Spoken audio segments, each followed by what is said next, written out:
형제들아 너희는 함께 나를 본받으라. 그리고 너희가 우리를 본받은 것처럼 그와 같이 행하는 자들을 눈여겨보라.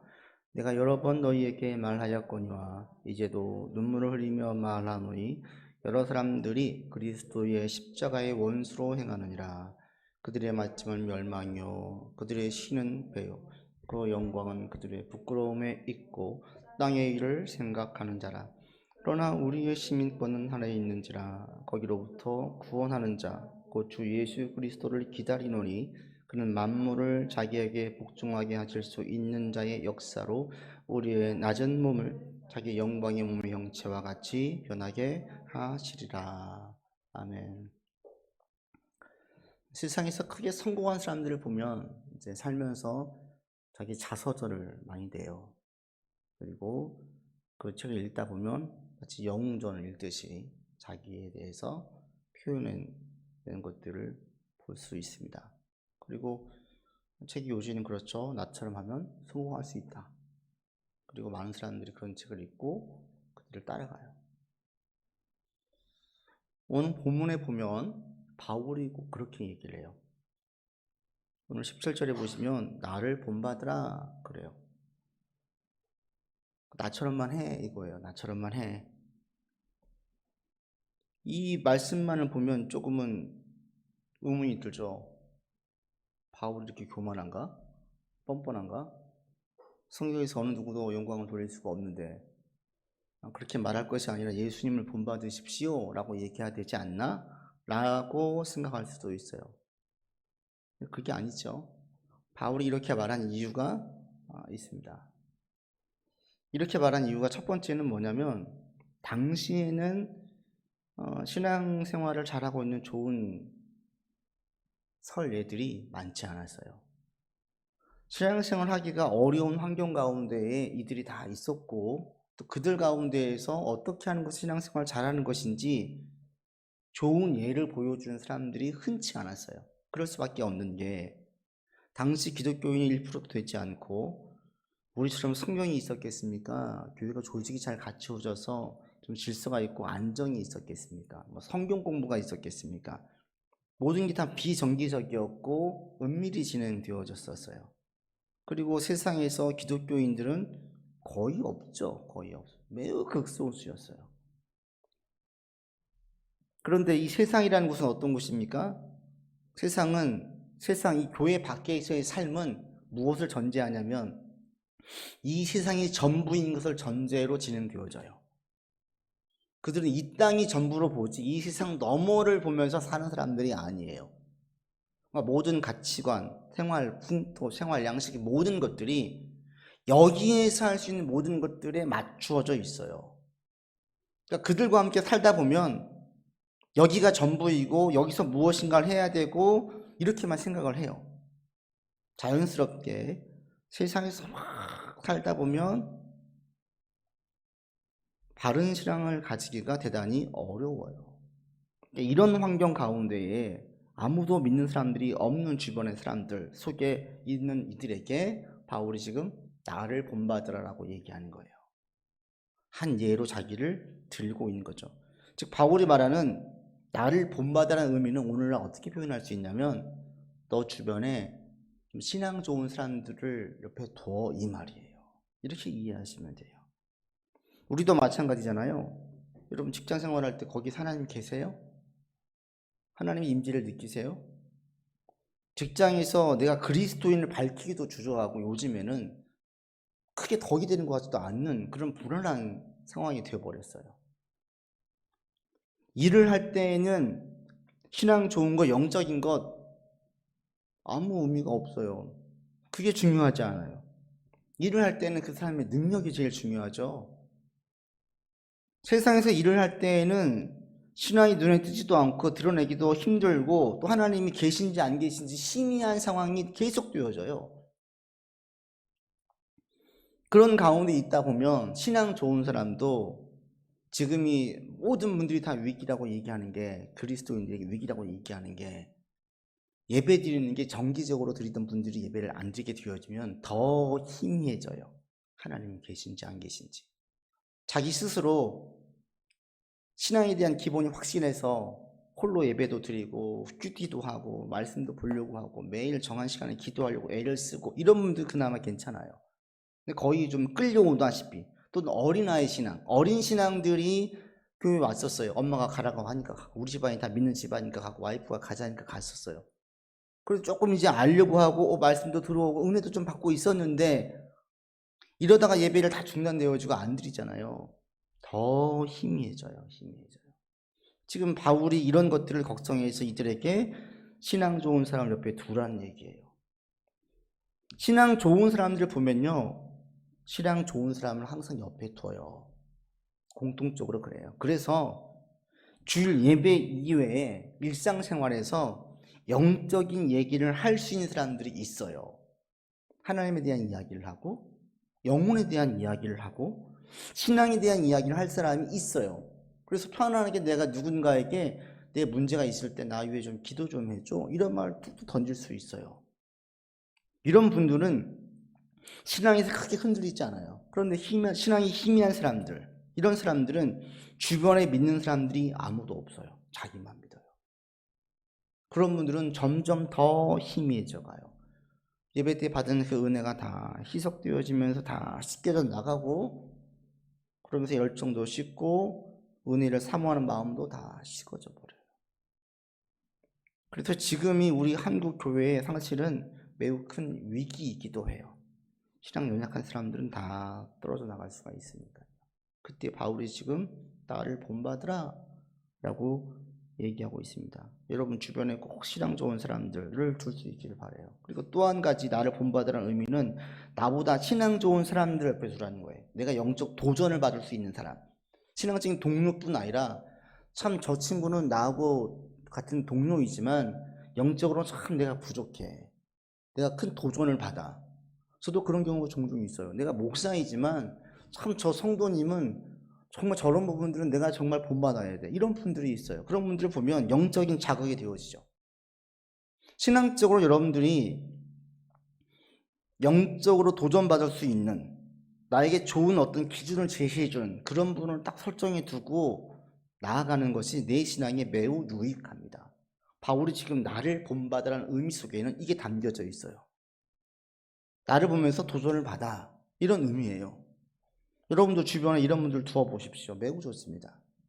제가 아는 장로님도 그래요. 그분 아버님이 장로님이셨어요. 참 좋은 본을 많이 보여주셨어요. 아버님 본문 1호가 성경책이었대요. 성경책에 닳고 달았어요. 늘 성경을 사랑했었어요. 교회에서 아버님 모습이 늘 교회의 덕을 위한 거였어요. 자기 소리를 크게 내지 아니하고 어떤 것이 교회 공동체에 유익한지, 교회를 세우는 데 유익한지 신경을 쓰셨던 아버님이셨어요. 이걸 기억하고 있는 이 아들이 장로가 됐어요. 어떻게 했어요? 그분의 기준은 자기 아버지인 거예요. 내 아버지처럼 해야지. 그때 그런 얘기를 들을 때 대단히 크게 이제 도전이 되어지죠.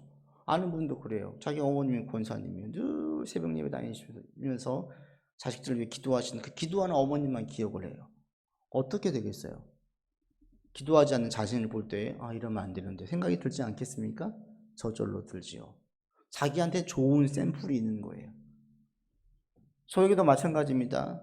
제가 자라날 때 저를 지도해줬던 목사님은 늘 새벽 2시만 되면 일어나셔가지고 밤새 기도하셨어요. 예전 목사님들은 기도와 신방이 그렇게 헌신적이셨거든요. 기도하시고 신방하시는 것에 거의 올인하다시피 하셨어요. 제가 다녔던 교회 목사님도 그런 분이셨어요. 하루에 3시간씩 4시간씩 매일 기도하고 교인들을 다 수첩에다가 손자 손녀 이름까지 적어가지고 매일같이 기도하세요. 그래서 누구 딱 기도가 나오면 그냥 자녀 순서수 줄줄줄줄 나와요. 기도가 이게 워낙 배워져 있으니까. 그런 분을 제가 보고 자라서 제가 아무리 기도를 많이 한들 제 스스로 보면서 이 정도면 됐어 라는 마음이 들겠습니까? 전혀 들지 않아요. 늘 부족함을 느끼고 더 해야 된다라는 생각을 가지게 돼요.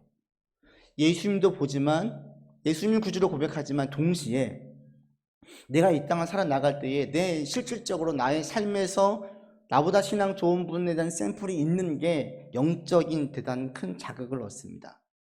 여러분들에게도 이런 분이 있기를 바랍니다.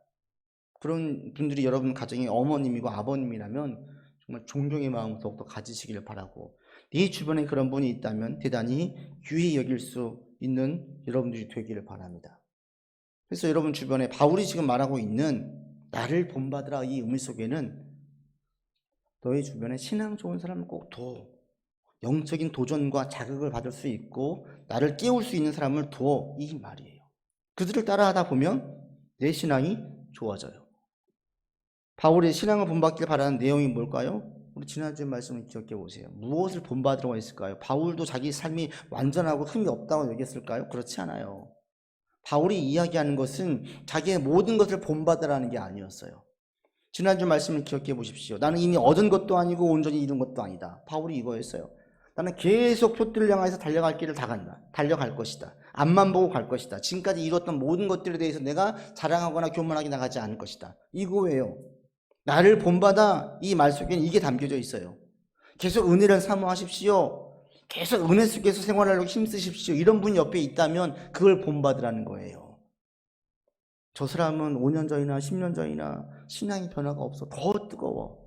하나님에 대한 사모한 마음이 더 커져 있어. 웬걸 만나니까 신앙적인 열매들이 더 많아졌어.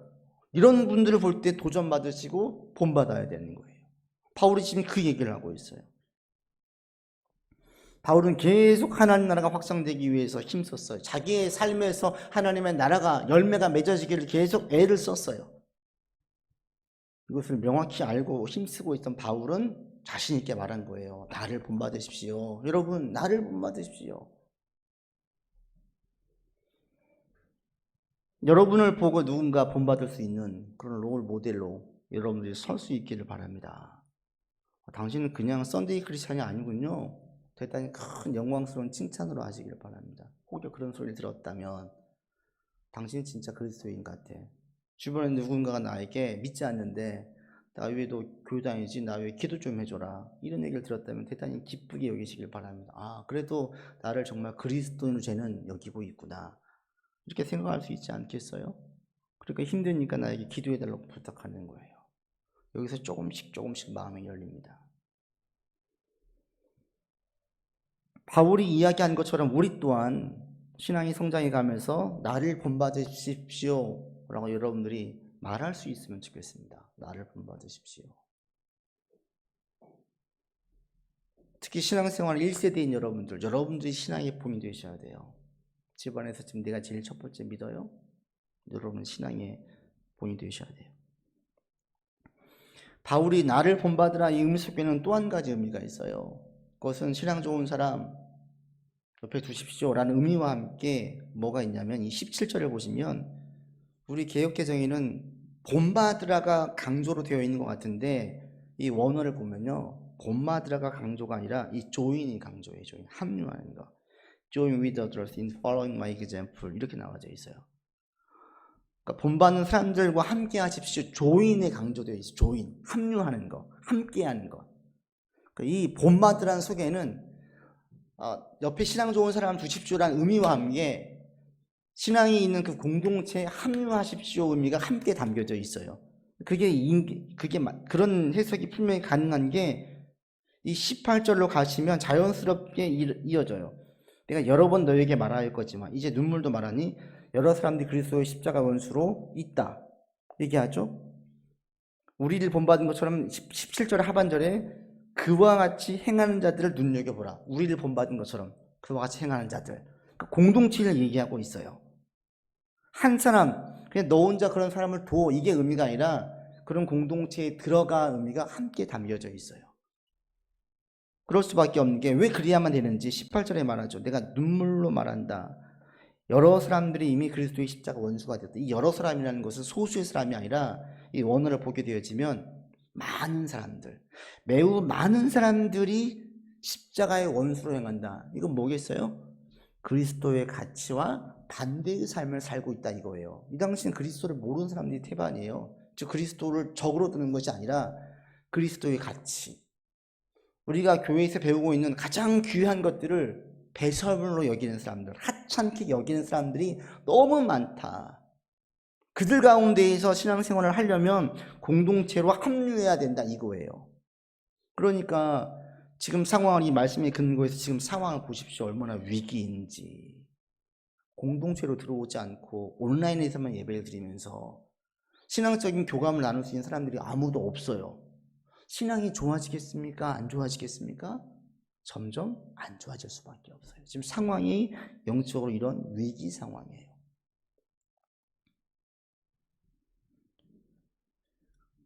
앞서 말씀드린 것처럼 세상이라는 곳은 계속 우리에게 얘기하는 게 성경에서 이야기하는 것과 반대로 이야기해요. 영혼을 중요하게 얘기하지 않아요. 영혼을 언급하지도 않죠. 우리가 영적인 존재라는 것도 얘기하지 않아요. 우리가 영원히 사는 존재라는 것도 얘기하지 않아요. 우리가 가치 있게 여기는 것들을 세상에서는 대단히 무가치하게, 하찮게, 순위가 저기로 밀려나요. 그래? 영적인 거야? 그래, 중요하지. 그런데 지금 그게 더 중요한, 그것보다 이게 더 중요하지 않니? 그러면서 눈에 보이는 것들을 대단히 중요하게 여겨요. 그러면 신앙은 점점 떠밀려 갈 수밖에 없어요. 여러분, 바다에서 한번 쭉 놔둬보세요. 표대를 딱 우리가 분명하게 그 돛을 내리지 않으면 이 배는 가만히 두면 그냥 떠밀려 가요. 세상이 그래요. 세상의 흐름 속에 지금 우리가 있어요. 거슬러 올라가지 않으면 그냥 밀려가게 되어져 있어요. 가만히 있으면 신앙 좋아질 사람이 아무도 없어요. 이 당시에는 매우 이 상황이 어려운 상황이었죠. 신앙을 지키기가 어려운 상황이었어요. 근데 지금 이제는 이 시대가 보면 거의 그때가 버금가지 않나 싶어요. 참 어렵겠구나. 그럴 때 어떻게 해야 돼요? 공동체로 들어오라는 거예요. 근데 바울이 여기에서 구체적으로 한 가지를 조언해 줍니다. 그게 뭐냐? 17절 맨 마지막에 보십시오. 공동체에 들어온 것으로만 만족하지 않아요. 그리고 너희가 우리를 본받은 것처럼 그와 같이 행하는 자들을 어떻게 하래요? 눈여겨보라 그래요. 실질적으로 공동체에 들어와나 그리고 그걸로 끝나는 게 아니라 거기서 너희가 꼭 할 게 있다. 뭐냐면 보라는 거예요. 보래. 눈여겨보래요.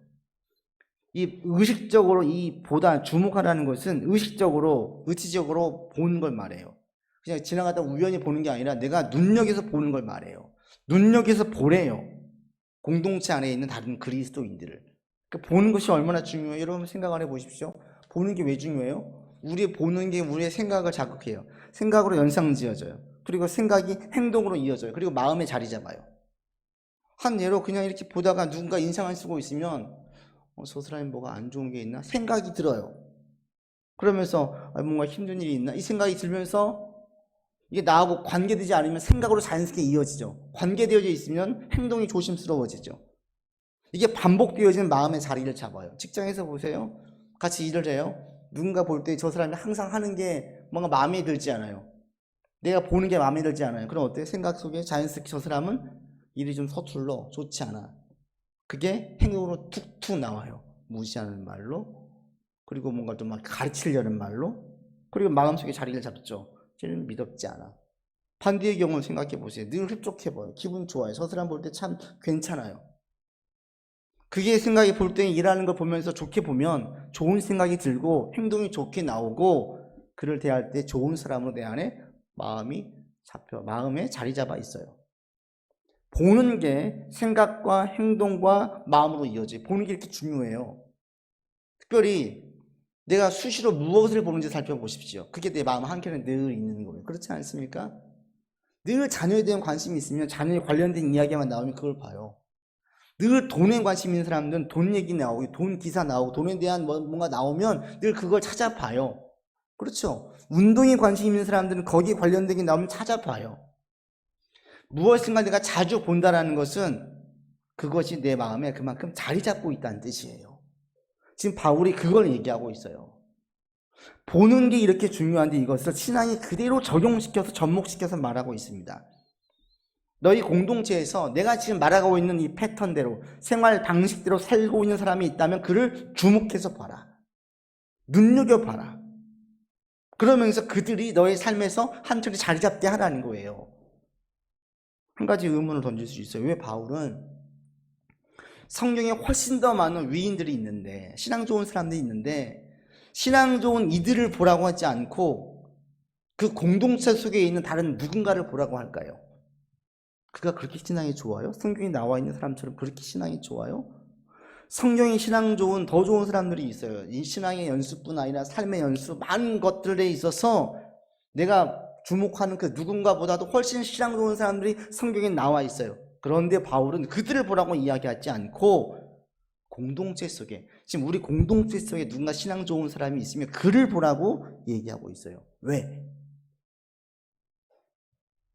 왜 그럴까요? 신앙은 삶이에요. 그리고 이 삶을 잘 살려면 올바른 적용, 문제에 대해서 바른 해석과 바른 방법으로 답을 찾아 나가는 게 대단히 중요해요. 그런데 성경에 나와 있는 인물들은 지금 우리 상황 속에서 우리 시대에서 살고 있지 않아요. 지금 우리가 고민하고 있는 문제로 고민하지 않아요. 휴대폰으로, 컴퓨터로, 또 지금 코로나 상황으로, 또 지금의 생활 양식으로 이런 시대가 없었어요. 이건 지금 우리의 삶에서 우리가 견뎌내고 우리가 이겨내야 되는 이런 삶의 문제들이에요. 여기에 대한 답은 성경에서 얘기해 주지 않아요. 성경은 큰 방향을 제시해 줘요. 나침반이에요. 어느 길로 가는 것이 옳은지를 알려주시지만 구체적으로 그 길을 갈 때에 가시가 있고 돌밭이 있고 어떤 장애물들이 있는지에 대해서는 어떻게 해결할지는 알려주지 않아요. 그럴 때 이것들에게 큰 도움되는 게 뭐예요? 나와 유사한 문제로 어려움을 겪고 있는 신앙의 선배들을 주목해 보는 거예요.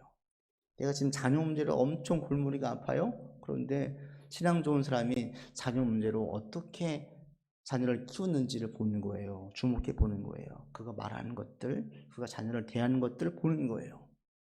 그러면서 그분이 좋은 결실을 맺었든 좋지 않은 결실을 맺었든 지금 그분이 감사를 하든 아니면 반성을 하고 있든 다 이게 우리한테는 지혜인 거예요. 내가 지금 직장 이직 문제로 고민을 하고 있어요. 나보다 10년, 20년 먼저 사신 분들, 신앙의 선배들, 신앙적인 바울이 얘기했던 이런 패턴, 생활 양식을 사는 사람들이 뭐라고 말하는지를 주목해 보라는 거예요. 그러면 거기에서 지혜를 얻게 되어지죠. 예수님을 가장 귀히 여기고 예수님 아는 지식을 가장 가치 있게 여기고 믿음의 길을 가면서 이 생활 양식을 중히 여기는 그리스도인들이 나와 유사한 문제를 겪었던 분이 있다면 그분들을 주목해 보라는 거예요. 그러면 거기에서 지혜를 얻을 수가 있대요. 여러분도 여기서 지혜를 얻을 수 있기를 바랍니다. 여러분이 이렇던 문제가 있으세요? 혼자 고민하지 마세요. 또 동년배와만 얘기하지 마세요. 신앙연수로 10년, 20년 앞서 있는 분들, 이 경험 이미 다 하신 분들, 그리고 신앙적으로 답을 내리신 분들과 얘기해 보세요. 큰 지혜를 얻을 수가 있어요. 우리가 한 가지 또 눈여겨볼 게 있습니다. 바울이 18절에 보시면 이것들을 조언할 때에 눈물을 흘리며 말한다 그래요. 눈물을 흘리며. 이 눈물 흘린다라는 게 이게 헬라어가 이게 어떤 단어를 사용했냐면 요한복음 20장에 막달라 마리아가 예수님께 와요. 그 무덤 밖에서 큰 소리로 통곡하면서 울어요. 그때 사용한 그 눈물이 이 표현이 울었다. 이게 엉엉 우는 거예요. 엉엉. 지금 바울이 말하는 게 내가 눈물로 호소한다. 내가 지금 큰 소리로 엉엉 울면서 너에게 말한다. 제발 제발 이 얘기예요. 제발 제발 좀 꼭 이렇게 해라. 주목해라. 왜요? 보니까 19절에 그렇게 말해요. 그들의 마침은 멸망이다. 그들의 신, 이 신이라는 게 또 뭐 위에요, 배. 그들의 신은 배 위에요. 그 영광, 그들의 부끄러움이 있고 땅의 일을 생각한다. 왜 이렇게 크게 통곡하면서 울면서 말하냐면 십자가와 원수된 삶, 성경에서 말하는 것을 하찮게 여긴 그들의 삶은 너무나 비참하기 때문에 그런 거예요. 너무 비참하기 때문에. 그들의 마지막은 멸망이라고 합니다. 손실과 파괴와 죽음과 많은 것들이, 끔찍한 일들이 벌어진대요. 그들의 신, 그들의 우상으로 섬기고 있는 것은 전부 다 배, 육체를 위한 것뿐이래요. 그렇죠. 세상에 있는 모든 사람 다 뭘 위해 살아가요? 어떻게 하면 저 잘 먹고 잘 살까? 여기에만 초점이 있어요. 어떻게 하면.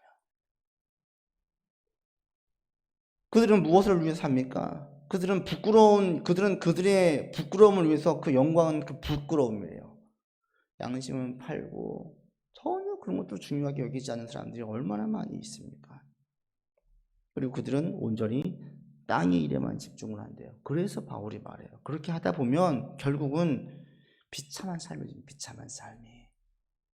제발 당신들은 어떤 삶이 좋은 삶인지 알았으니까 그 삶을 사십시오. 이걸 얘기하고 있는 거예요.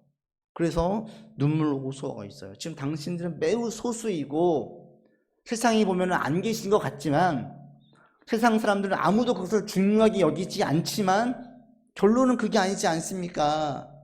알지 않습니까? 그러니까 제발 이 길로 오십시오라고 지금 바울이 간곡히 호소하고 있어요.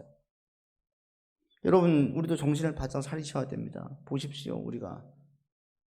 여러분, 지금 여기서 현실이 어렵다 보니까 지금 우리가 무엇을 먹을까, 무엇을 마실까 생각을 안 할 수가 없어요. 해야 돼요. 그 문제 해결해 나가야 돼요. 해결하지 않으면 그게 우리한테 큰 생치가 나요. 해결을 해야 돼요. 그렇지만 그것이 전부가 아님을 꼭 인식하면서 해결하십시오. 그게 해결이 안 되어지면 내 인생이 마치 파탄나는 것처럼, 파멸인 것처럼 생각하지 말라는 거예요. 조금 더 힘들어요. 조금 더 어려울 뿐이에요. 그러나 사망과 죽음은 아닙니다. 세상은 철저하게 내가 살고 상대가 죽는 겁니다. 동물처럼 살아요. 이게 세상이에요. 이 땅이 전부이니까 여기서 내가 일단 뭔가 얻어야 돼요. 난 손해보고 살 수 없어요. 이게 세상의 가치예요. 거기서 상처받고 억울하면 나만 손해보는 것 같으면 바보 같지요. 그럴 때 여러분 아시라는 거예요. 바보가 아니라는 거예요. 누누이 말씀드리지만 신앙의 결론은 우리의 삶은 언제 평가될 수 있습니까? 마지막에 평가가 되어져요. 지금 우리가 ing예요. 진행형이에요. 그럼 지금 몰라요. 장례식장에서 그 사람에 대한 평가를 제대로 할 수가 있어요. 아유, 저 사람은 돈밖에 몰랐어. 저 사람은 자기밖에 몰랐어. 우리 어머님은 우리를 위해서 너무나 고생을 하셨어. 정말 난 존경해. 달라요. 죽을 때 장례식장에서 저 사람 돈이 얼마나 있대 얘기하는 분 보셨어요? 전 못 봤어요. 마지막에 제대로 평가할 수 있어요. 그리고 그리스도 안에 있으면 반드시 영광으로 인도해 주세요. 바울이 이것을 확신했어요. 부활하신 예수를 보고 삼천을 체험을 하고 성경을 묵상하면서 인생을 어떻게 사는 것이 가장 가치 있고 복된 길인지를 분명히 알았어요. 그 길을 제시하는 거예요.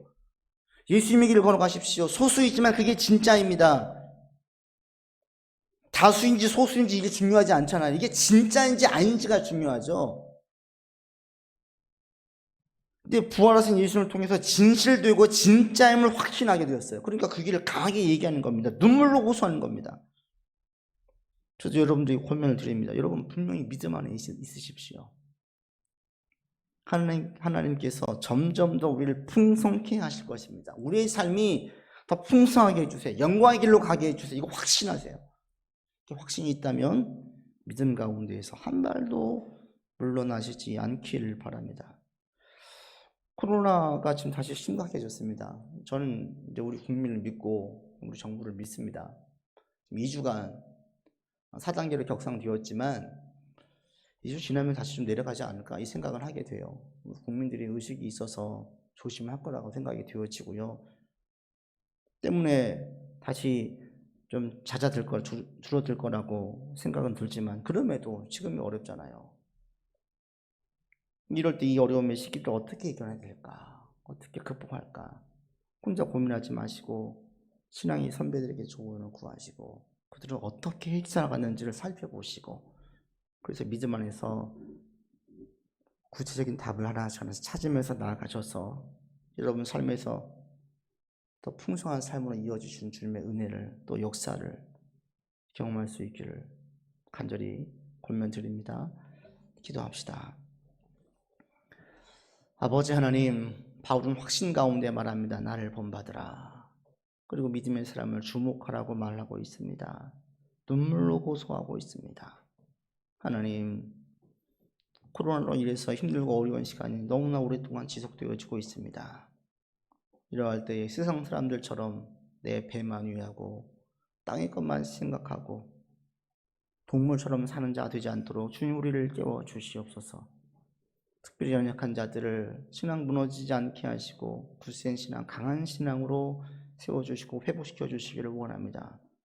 공동체 안에 있게 하시고 믿음의 사람들을 주목하게 하시고 그들을 보면서 구체적인 답을 찾아 나가는 지혜자를 줄 수 있도록 인도하여 주시옵소서. 우리 아버지 되신 하나님께서 우리를 반드시 영광의 자리로 인도해 주실 것을 믿습니다. 주님 의지하고 나아갈 때에 우리의 삶은 영광의 삶, 복된 삶, 열매를 맺는 삶, 감사가 넘치는 삶으로 인도해 주실 것을 믿습니다. 이 확신 가운데, 이 믿음 가운데 내게 주어진 자리에서 최선을 다하는 우리가 되게 하여 주시옵소서. 주님, 내가 연약합니다. 저를 강하게 하여 주십시오. 바울처럼 우리도 나를 본받으라 라고 말할 수 있는 사람으로까지 성장하게 하여 주십시오. 힘써서 주님을 향하여만 달려나가는 우리가 되게 하여 주십시오. 이번 한 주간 우리의 삶이 너무 중요합니다. 잘 이겨낼 수 있도록 하여 주시고 지혜롭게 대처할 수 있도록 인도하여 주시옵소서. 우리 구주 예수 그리스도 이름으로 기도드립니다. 아멘.